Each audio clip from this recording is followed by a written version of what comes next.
Pak Faiz, banyak tuh kalau Iya. orang cerita tentang Pak Faiz, Iya. itu tentang ketenangannya. Jadi Oke. bukan hanya suaranya yang lembut, Oke. kemudian pembawaannya juga, Pak Oh, Faiz. Nah, masalahnya Pak Faiz, jenengan ini hidup di tengah zaman Iya. anak muda yang justru banyak mengalami kondisi sebaliknya. Hmm. Jadi mereka selalu dibuat terburu-buru, Iya. selalu dibuat gak tenang, gitu, Iya. menggebu-gebu dan lain sebagainya. Tapi sebenarnya mereka tuh pengen untuk bersikap lebih tenang, pelan-pelan. Nah, Iya. cuman nggak bisa. Gimana ininya Pak Faiz ya? Tipsnya? Sulit ya memang, karena memang zaman hari ini itu memang di antara pencirinya serba cepat. Apa saja serba cepat. Jangankan yang besar-besar ya. Sekedar nge-share informasi saja kan kita balapan itu kan. Iya. Ada teman sakit, teman meninggal, siapa yang lebih dulu mengabarkan itu kan rasanya bangga. Wah, saya lebih tahu duluan lebih. Jadi apa saja sekarang orang pinginnya serba cepat. Ya kalau bahasanya orang modern itu kan inginnya efektif, efisien. Nah itu penerjemahnya kadang-kadang jadinya instan. Efektif, efisien ini terus sering diterjemahkan jadi instan. Apa-apa ingin segera, ingin cepat. Nah memang problemnya adalah kalau kita hidup hanya mengandalkan kecepatan, efeknya nanti dua. Yang pertama kita tidak bisa menikmati hidup. Hidup serba cepat itu kan kayak dikejar-kejar terus. Iya. Kemudian iya, ngos-ngosan. Yang kedua banyak hal terlewatkan. Jadi waktu itu kan kalau kita tidak perhatikan misalnya di sekeliling kita banyak hal bermanfaat. Begitu kita pinginnya cepat saja, mungkin kita bisa dapat 5 tapi cuma dapat 2. Karena keinginan cepat itu tadi. Dan mungkin ini juga Pak Faiz ya. Akhirnya ada hal-hal yang sebenarnya menarik atau penting bahkan tapi terlewatkan. Iya. Kayak saya dulu itu ketika masih ngantor, kan sering kali atau bahkan selalu itu terburu-buru karena berkejaran dengan waktu. Nah akhirnya ada teman-teman tuh yang cerita, oh di sana tuh ada taman bagus, ada kafe bagus, yang sebenarnya tiap hari saya lewati. Tapi saya gak ngeh gitu, karena terburu-buru. Iya, karena kita terburu-buru. Kalau pakai bahasa lain, kalau kita selalu dengan mode terburu-buru, khawatirnya dangkal.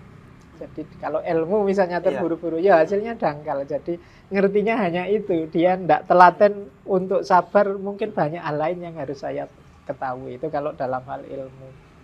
Jadi maka ya penting untuk latihan sabar, mengendalikan proses, mengendalikan kesabaran mengikuti step-step sesuatu. Ini menurut saya penting. Makanya tadi saya sebut yang pertama, kita itu sering tidak menikmati hidup. Orang itu kalau mengejar kesuksesan ya, mencari keberhasilan ya, segera ingin hidupnya naik derajatnya ya. Tapi yang sering orang lupa itu menikmati step demi step, tahap-tahap dalam hidupnya ini. Ini yang kemudian ya bahasanya tadi ingin cepat, tapi padahal proses itu kan juga perlu kita nikmati. Itu antara efeknya.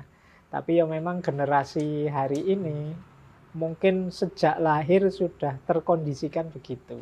Beda zaman saya, mungkin termasuk era Habib ya. Zaman kecil itu kan masih banyak hal yang membuat kita ritmenya tidak secepat hari ini. Saya ngalamin era tidak ada listrik, kemudian ada listrik. Saya ngalami era tidak ada internet, kemudian ada internet. Mungkin zaman Habib awal-awal dulu kalau nulis ya ngetik biasa. Ya, pakai mesin ketik. Ya, terus komputer itu era zaman dulu MS-DOS sama yang pakai WordStar, saya masih ingat. Saya skripsi saya pakai WordStar.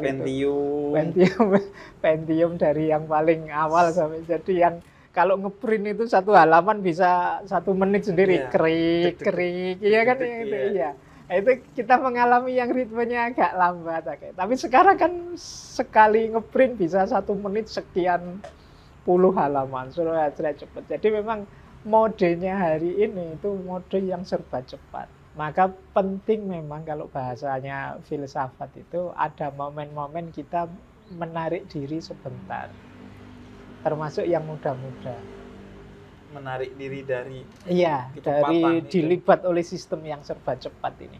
Kalau dalam agama ada momen kita dianjurkan melakukan muhasabah, kita dianjurkan melakukan tafakkur, tadabbur tentang ritme hidup kita ini. Itu menurut saya momen-momen yang penting kita manfaatkan.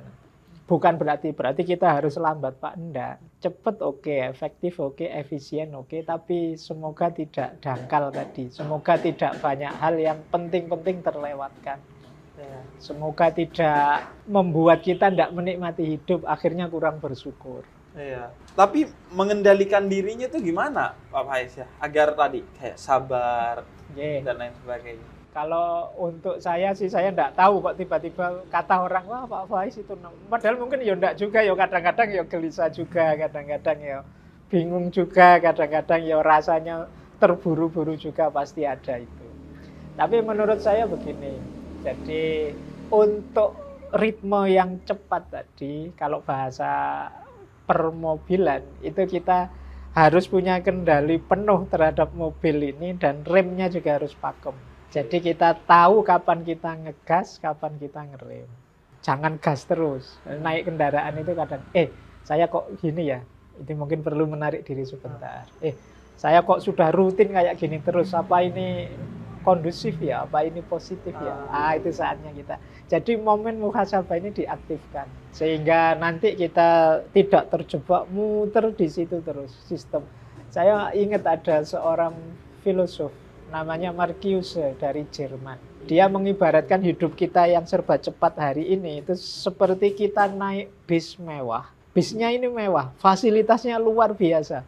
Mungkin di dalamnya ada karaoke-nya, ada AC-nya, ada toilet mewah macam-macam. Tapi kita tidak tahu bis ini mau kemana. Jadi apakah ke jurang ataukah ke mall atau kemana. Yang penting bisnya mewah. Nah, hidup kita hari ini karena kita modenya serba cepat, kadang-kadang kita lupa. Kita ini mau apa sih? Iya, kita ini arahnya kemana? Tujuannya apa? Kita punya HP canggih, kita punya mobil mewah, kita punya jabatan tinggi, gelar hebat. Terus buat apa, untuk apa, mau kemana? Nah, ini pertanyaan yang sering sulit dijawab oleh kita hari ini. Jadi maka sindirannya Marcuse menurut saya menarik. Jadi bis mewah ini kita tidak tahu mau kemana. Nah, era yang kita sebut teknologi informasi digital dan lain sebagainya, ini terus mau apa? Kalau sudah 4.0 terus mau apa?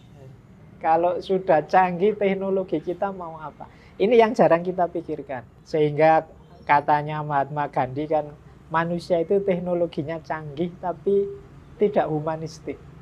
Nah, humanistik ini bagi saya ya termasuk arah tadi. Ini mau dibawa kemana? Nah, karena kita sangat cepat, apa-apa lari, apa-apa pingin segera nyampe, pingin segera. Cuma targetnya target artifisial kalau bahasa ya. Target sementara yang ini tidak esensial. Jadi kayak tempat transit sementaranya saja, yang itu kita ingin segera sampai. Tapi setelah itu ya sudah. Kayak kita kalau kebut-kebutan naik mobil luas buanter, tapi terus sampai rumah ya terus nggak ngapa-ngapain. Iya.